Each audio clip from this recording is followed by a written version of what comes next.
मित्रों, मैं बाबू राकेश सिंह आज आपके समक्ष लाया हूँ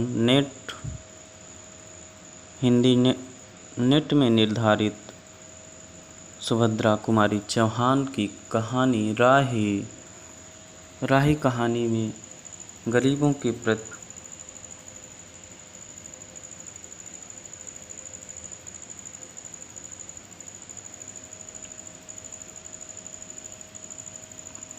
पीड़ा प्रकट की गई है, जिसमें दो महिला पात्र हैं। एक है राही, जो बहुत गरीब है, उसका पेट नहीं भरता, उसके बच्चों का पेट नहीं भरता, जिससे वो चोरी करती है और वो जेल जाती है। इसी तरीके से एक महिला अमीर पात्रा महिला है, जिसका नाम है अनीता। दोनों की मुलाकात जेल में होती है। मित्रों, ये कहानी जो है सन 1947 ईस्वी में सुभद्रा कुमारी चौहान के कहानी संग्रह सीधे साधे चित्र में प्रकाशित है। तो चलिए मित्रों, शुरू करते हैं क्या कहते हैं कहानी, और है ना, कहानी का आनंद लेते हैं। आप सभी इसको लाइक करें और सब्सक्राइब ज़रूर करें। धन्यवाद। तेरा नाम क्या है? राही। तुम्हें किस अपराध में सजा हुई है? चोरी की थी सरकार। चोरी? क्या चुराया था? नाज की गठरी। कितना अनाज था? होगा 5-6 सेर। और सज़ा कितने दिन की है? साल भर की। तो तूने चोरी क्यों की? मजदूरी करती थी, तब भी दिन भर में 3-4 आने पैसे मिल जाते। हमें मजदूरी नहीं मिलती सरकार, हमारी जाति मांगरोरी है। हम केवल मांगते खाते हैं, और भीख न मिले तो फिर चोरी करते हैं। उस दिन घर में खाने को नहीं था, बच्चे भूख से तड़प रहे थे। बाजार में बहुत देर तक मांगा, बोझा ढोने के लिए टोकरा लेकर भी बैठी रही, पर कुछ नहीं मिला। सामने किसी का बच्चा रो रहा था। उसे देखकर मुझे अपने भूखे बच्चे की याद आ गई। वहीं पर किसी की अनाज की गठरी रखी हुई थी। उसे लेकर अभी भाग ही रही थी कि पुलिस ने पकड़ लिया। अनीता, फिर तूने कहा नहीं कि बच्चे भूखे थे इसलिए चोरी की? संभव है इस बात से मजिस्ट्रेट कम सजा देता। राही, हम गरीबों की कोई नहीं सुनता सरकार। बच्चे आए थे, कचहरी में मैंने सब कुछ कहा, पर किसी ने नहीं सुना। अनीता, अब तेरे बच्चे किसके पास हैं? उसका बाप है? राही, उसका बाप मर गया सरकार। जेल में उसे मारा था और वही अस्पताल में वह मर गया। अब बच्चों का कोई नहीं है।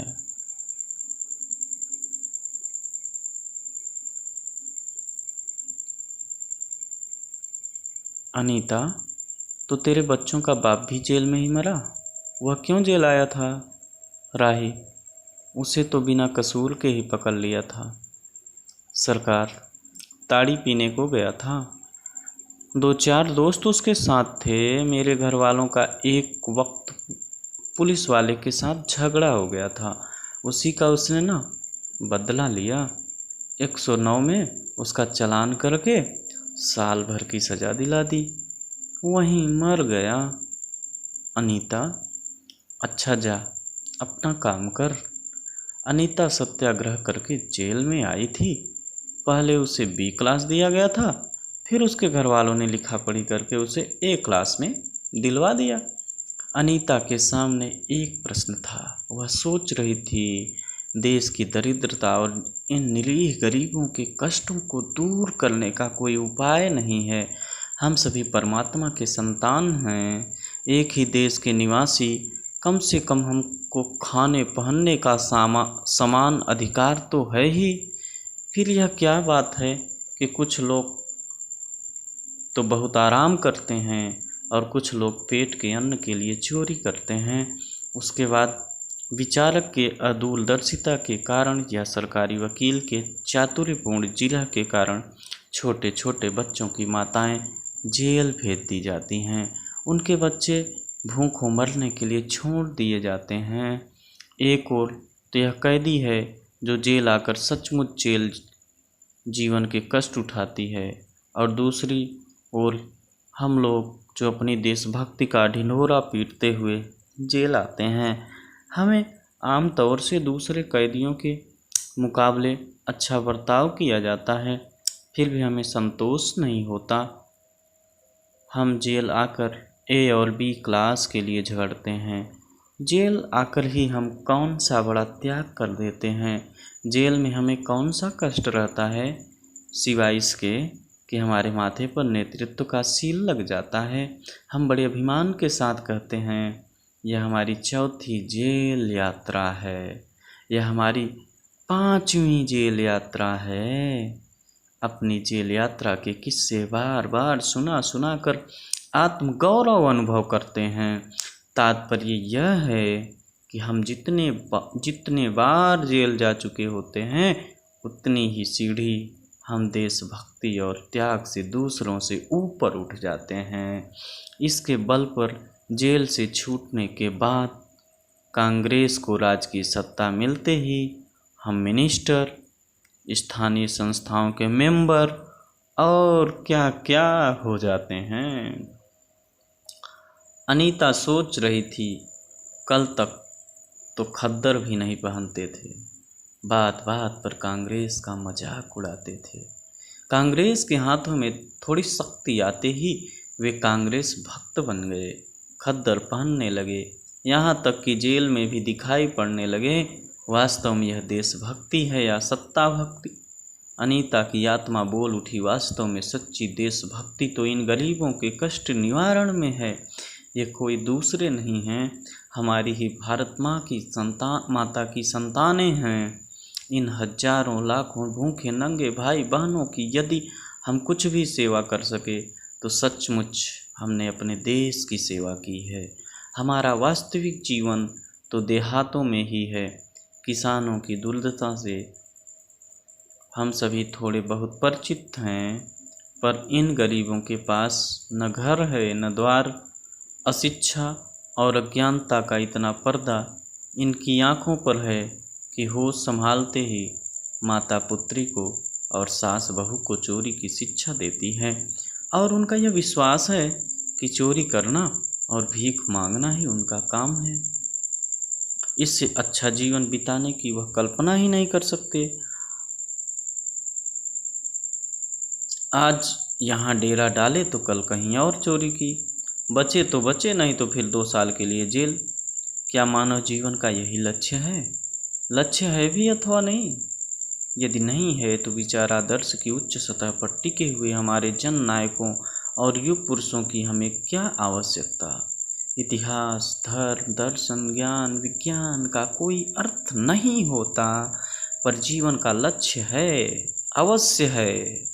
संसार की मृग मरीचिका में हम लक्ष्य को भूल जाते हैं। सतह के ऊपर तक पहुंच पाने वाली कुछ एक महान आत्माओं को छोड़कर सारा जन समुदाय संसार में अपने को खोया हुआ पाता है। कर्तव्य का उसे ध्यान नहीं, सत्यासत्य की समझ नहीं, अन्यथा मानवीयता से बढ़कर कौन सा मानव धर्म है? पतित मानवता को जीवन दान देने की अपेक्षा भी कोई महत्वपूर्ण है? राही जैसी कोई भोली भाली किंतु गुमराह आत्माओं के कल्याण की साधना होनी चाहिए। सत्याग्रही की यही प्रथम प्रतिज्ञा क्यों न हो? देशभक्ति का यही मापदंड क्यों न बने? अनीता दिन भर इन्हीं विचारों में डूबी रही। शाम को वह इसी प्रकार कुछ सोचते सोचते सो गई। रात में उसने सपना देखा कि जेल से छूटकर वह इन्हीं मागरूरी लोगों के गांव में पहुंच गई है। वहाँ उसने एक छोटा सा आश्रम खोल लिया है। उसी आश्रम में एक तरफ छोटे छोटे बच्चे पढ़ते हैं और स्त्रियां सूत काटती हैं, दूसरी तरफ मर्द कपड़ा बुनते हैं और रुई धुनते हैं। शाम को रोज उन्हें धार्मिक पुस्तक पढ़कर सुनाई जाती है और देश में कहाँ क्या हो रहा है यह सब सरल भाषा में समझाया जाता है। वही भीख मांगने और चोरी करने वाले लोग अब आदर्श ग्रामवासी हो रहे हैं।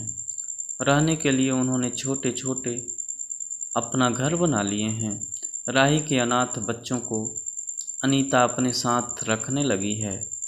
अनीता यही स्वप्न देख रही थी। सुबह 7 बजे तक उसकी नींद नहीं खुली। अचानक एक स्त्री जेलर ने उसे आकर जगा दिया और बोली, आपके पिता बीमार हैं, आप बिना शर्त छोड़ी जा रही हैं। अनीता अपने स्वप्न को सच्चाई में परिवर्तित करने की एक मधुर कल्पना ले घर चली गई। बस मित्रों, इतनी सी थी कहानी।